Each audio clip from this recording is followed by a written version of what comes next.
Hi there, and welcome back to the Brain First Parenting Podcast. I'm your host, Eileen Devine.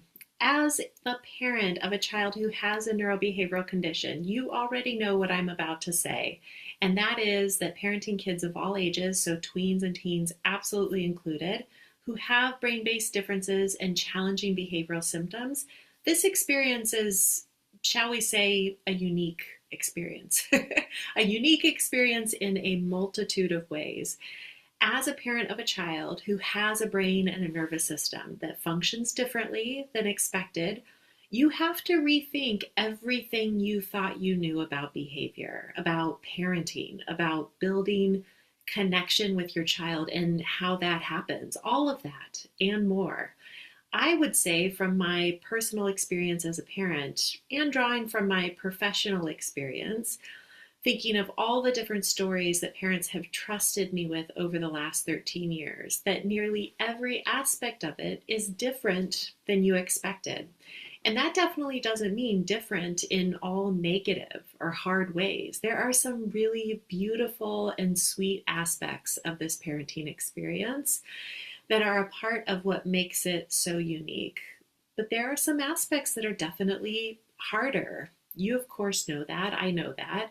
And if you've been listening to this podcast for any length of time, then you know that the reason for that isn't as simple as my child or tween or teen is just a difficult kid. And I just need to find the right punishment that finally gets them to behave once and for all. If only it were that simple, right? It's way more complicated than that. And it has nothing to do with your child's character. They are tender-hearted and they want to do well despite the behavior that you see in front of you. It has everything to do with the fact that they are living with a serious physical difference or disability, one that has changed the architecture and functioning of their brain and nervous system, while also navigating a world that does not recognize this and provides them with little to no accommodations for their differences. That is the behavioral lens at play, which we've talked about many, many, many times on this podcast. What I want to talk about in today's episode are those kids, the kids who have brain-based differences or a disability that is largely invisible to those around them. This is going to be especially important for parents of tweens and teens who are listening in, because as kids grow older, into these bigger bodies, those around them, parents included, start to make assumptions about what they can do. And sometimes we miss the mark, right? Myself included. So let's talk about these kids where their differences are more invisible.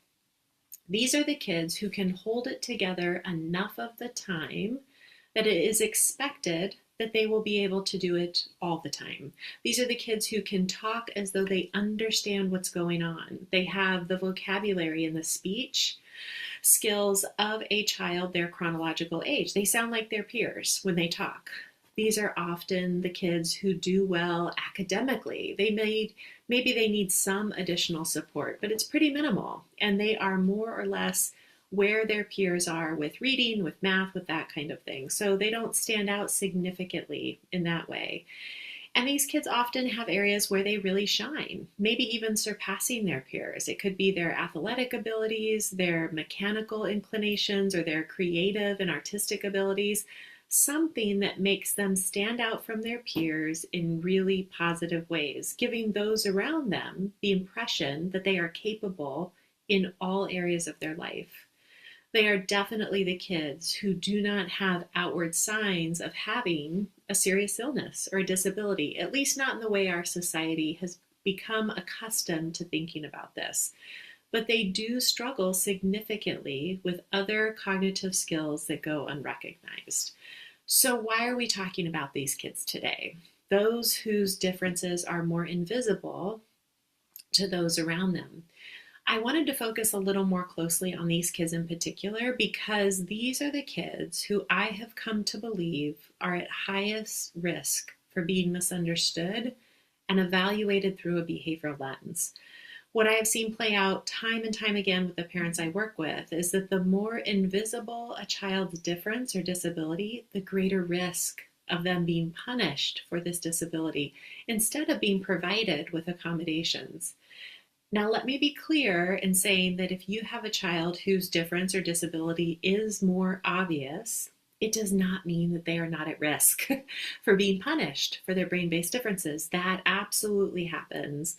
And I would probably put myself into that category as a parent in relation to my 17-year-old. People pick up on the fact that she has differences pretty quickly after meeting with her, and I have absolutely seen her misunderstood and punished for her neurobehavioral condition. So kids like her, where it is more obvious, they are not immune to this. But I do think it's worth our time to focus more closely on this group of kids where it is more invisible, because there are some unique qualities to that experience that I really want parents of these kids to be able to identify and make sense of. What I see playing out with these kids over and over again is that it is very difficult for parents to get these kids, in particular, the intensity of accommodations and support that they actually need. Because, like I mentioned earlier, they appear so capable in many other areas of their life, and they're seen as not needing that level of support. And in order for the parent to be able to advocate effectively, they themselves need to begin to peel back those layers and see clearly just how much their child struggles and in what specific ways that's happening. Because it's often invisible to the parents too, which is no fault of their own. Nobody teaches this, but it is a reason why, an element of why things have been so hard for so long. So as parents, we have to get clear on our kids' neurobiological profile first. An aspect of this, a really foundational aspect actually, is understanding the asynchronous development that is so universal with kids who have brains that work differently. We've talked about this before on the podcast. It's where a child has strengths and excels in one area. Then there are these other few areas where they're more or less where their peers are. And then there are these other areas, and sometimes there's a lot of these other areas where they experience lagging cognitive skills to different degrees in comparison to where society expects them to be at their chronological age. This uneven development is exactly what makes them so vulnerable to misunderstanding. It's one of the biggest reasons that we as parents, but also others in our kids' lives, have the reaction of, like, you're telling me that you can do this over here, but this simple thing, you're telling me you can't do it? I don't know if I buy that, right? We expect it to all match up and be the same across all of these cognitive skill domains. And that's just not how it works with their development. So I want to acknowledge all of this, that when your child presents so typically at times and is so capable in some areas, it can be really hard as a parent to fully grasp the impact these differences have on their functioning day to day. It's very understandable and very easy to fall into that behavioral lens mindset that this behavior is being done on purpose and that it's manipulative and they could do better if they really applied themselves or just cared enough.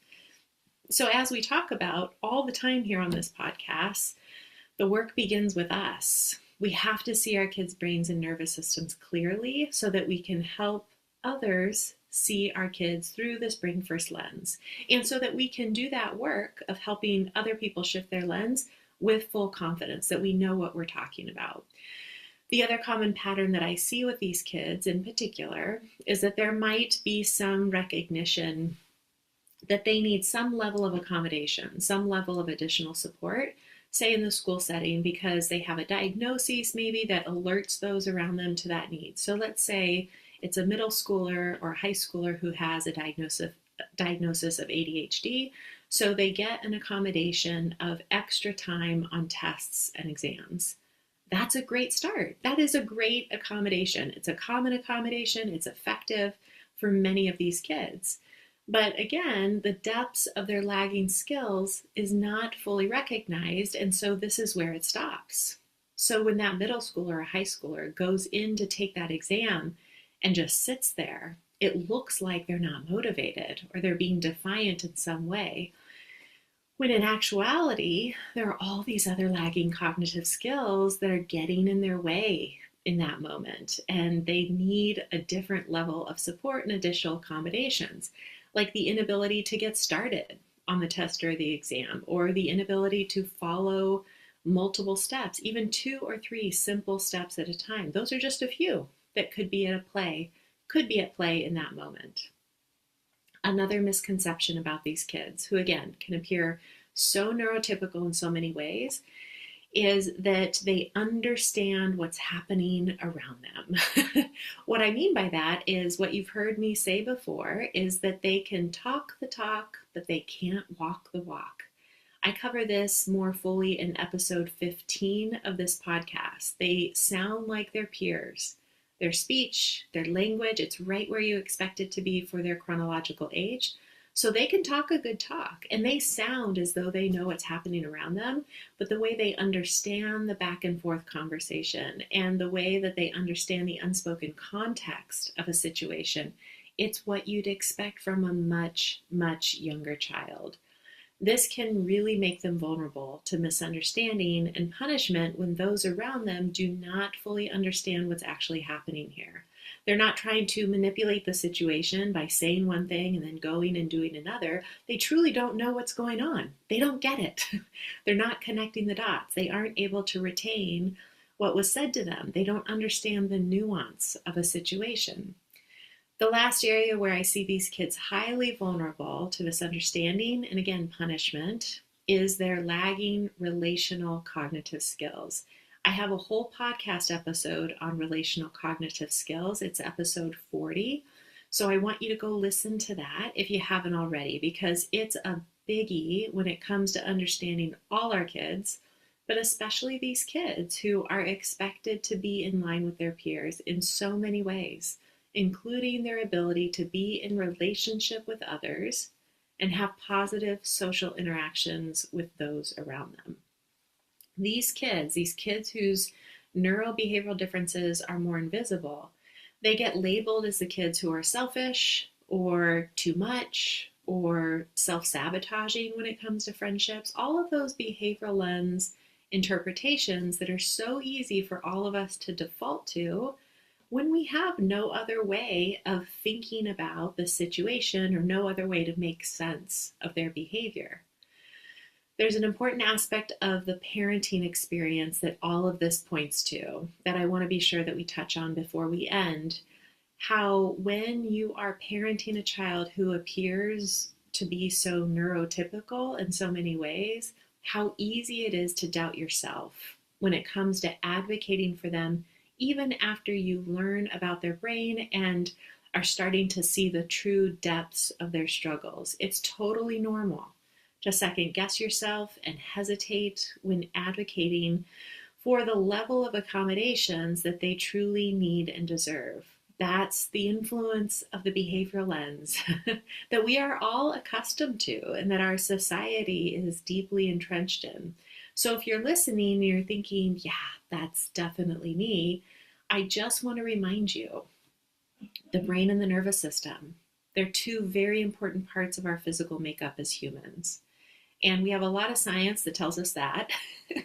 But we also have a lot of science that tells us about the connection between behaviors and brain, between nervous system and the brain, and between the nervous system and behaviors.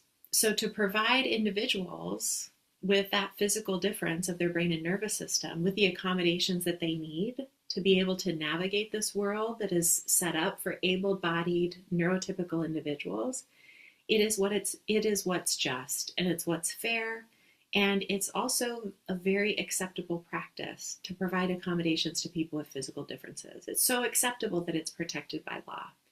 Now, I'm not suggesting that it's easy to hold this perspective or to convince people of this logic when the disability is largely invisible and in the brain. It's also not always comfortable to let this lead the way when you're advocating. But I do want you to remember this foundational piece of information as you reflect on what your child or tween or teen really needs to be successful in their environment. My hope is that you feel supported by hearing this. You feel empowered, you feel more confident in advocating for them in all the ways they need and deserve. I want you also to hear that I also know that what you want, what you desperately need, is an ally. You want someone who believes you when you tell them how it is in your home, who believes you when you tell them about, no, my child is really not trying to give you a hard time. They really, truly are struggling. You want an ally who sees your child through a brain first lens, just as you do. I know you want someone who, instead of telling you that you just have a difficult child, says, I can see how hard they're working and that they're still struggling. What additional supports do you think they might need? And that when it doesn't happen, which I know for many of you is often the case, the isolation and the exhaustion and really just the heartbreak that it brings, it's awful. It's so, so hard. If you are a parent and you're listening and you're thinking, this is my child, and I'm starting to think maybe I've made assumptions about them and their capacity and their skills because it is more invisible, I'm so glad that you're here to learn and to grow in that understanding. It truly is the reason this podcast exists. It's the reason for each and every one of these episodes. Alrighty, thank you for listening today. I never take it for granted that you make the choice to spend a few minutes of your precious time during your day listening in, and I'm really grateful that you're here. Until next time, take care.